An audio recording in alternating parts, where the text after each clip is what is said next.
Olá, tudo bom? Seja bem-vindo ao nosso canal. E agora nós estamos encerrando esta semana de estudo da Palavra de Deus através da lição da Escola Sabatina.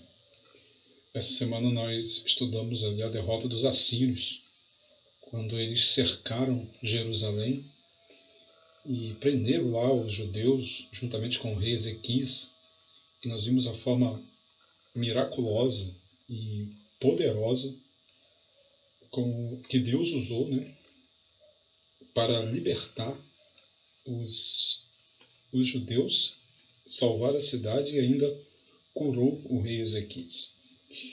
Em uma das cenas que nós estudamos, nós vimos ali o Rabzequer, o alto oficial do rei Senaqueribe, que ficou ali diante da cidade, nos muros da cidade, e em hebraico ele começou a falar para o povo, ameaçando o povo e, de certa forma, expondo os pecados do povo de judeus. Ele falou que os judeus haviam abandonado o Senhor, que Deus não era mais com os judeus daquela cidade, que Deus agora estava com os assírios e que eles haviam destruído os altares do Senhor. Começou a apontar os erros que os judeus cometeram ao longo da sua história contra o Senhor Deus, as várias formas que eles abandonaram os caminhos do Senhor e alegando que por causa daquilo Deus não os ouviria mais.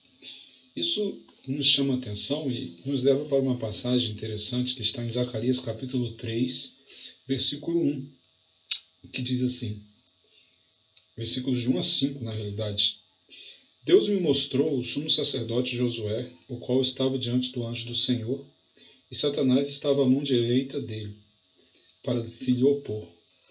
Mas o Senhor disse a Satanás: O Senhor te repreenda, ó Satanás, sim. O Senhor que escolheu a Jerusalém te repreende. Não é este um tição tirado do fogo? Ora, Josué, trajado de vestes sujas, estava diante do anjo. Tomou este a palavra e disse aos que estavam diante dele: Tirai-lhe as vestes sujas. A Josué disse: Eis que tenho feito que passe de ti a tua iniquidade, e te vestirei de finos trajes. E disse eu: Põe-lhe um turbante limpo sobre a cabeça. Puseram-lhe, pois, sobre a cabeça um turbante limpo e o vestiram com trajes próprios. E o anjo do Senhor estava ali.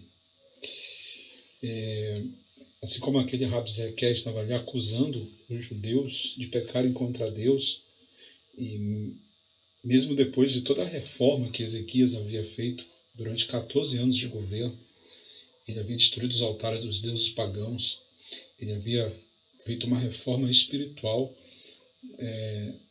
no meio do povo dos judeus, mas o Rabzequer, como Satanás, estava ali diante do povo os acusando.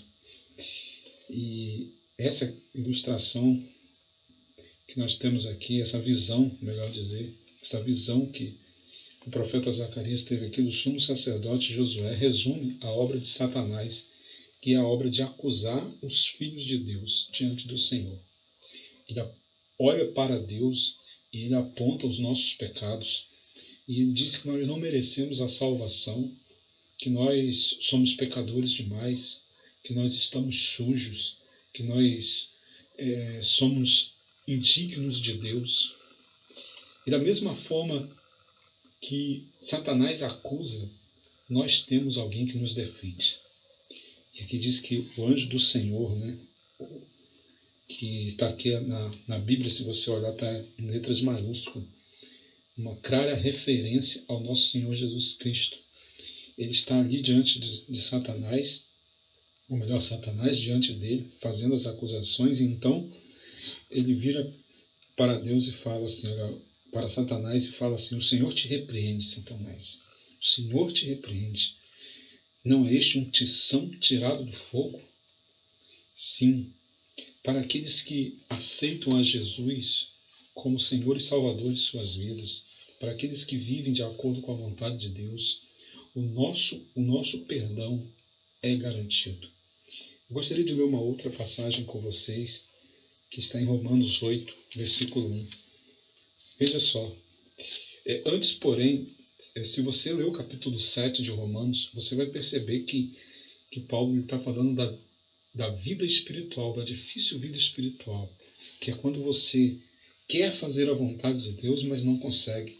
Você começa a lutar contra você mesmo, lutar contra os seus pecados, contra a natureza pecaminosa que nós seres humanos, todos nós seres humanos temos.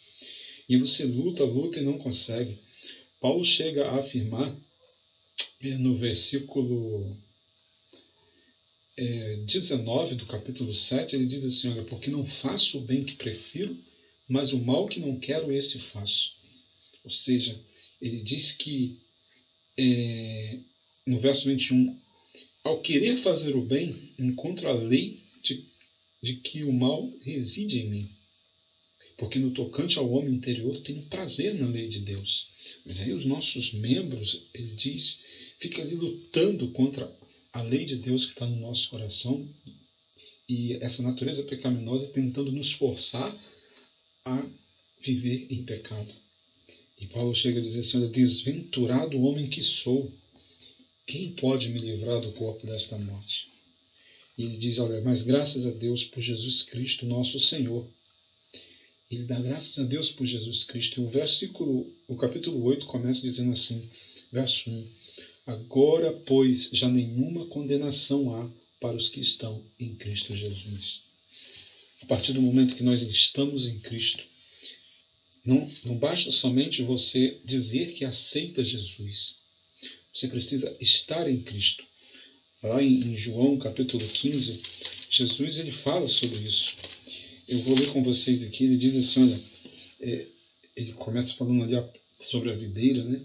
E ele diz no versículo 5, eu sou a videira, vós os ramos, quem permanece em mim e eu nele, esse dá muito fruto, porque sem mim nada podeis fazer. Ou seja, nós precisamos permanecer em Jesus. E para aqueles que permanecem em Cristo Jesus, ou seja, aqueles que estão em Cristo Jesus, nenhuma condenação há. O inimigo pode te acusar, o inimigo pode apontar para os seus pecados, mas se você vive em Cristo, se você pediu perdão a Deus pelos seus pecados, abandonou a sua vida de pecado e agora vive em conformidade com a vontade de Deus, nenhuma condenação há para os que estão em Cristo Jesus. Porque a graça de Jesus, ela nos liberta, ela nos salva de todos os nossos pecados. Tenha isso em mente. O inimigo, o diabo, ele vai tentar te enfraquecer. Ele vai tentar dizer para você que você é um pecador, que já foi longe demais, que não tem volta para você. Mas a palavra de Deus diz, sim, tem volta. Aqueles que estão em Cristo Jesus, não há condenação para eles. Que o Senhor o ajude, que o Espírito Santo de Deus esteja ao seu lado, te guiando em todos os caminhos e mostrando a você a vereda da justiça, o caminho que leva para a salvação em Cristo Jesus. Vamos orar.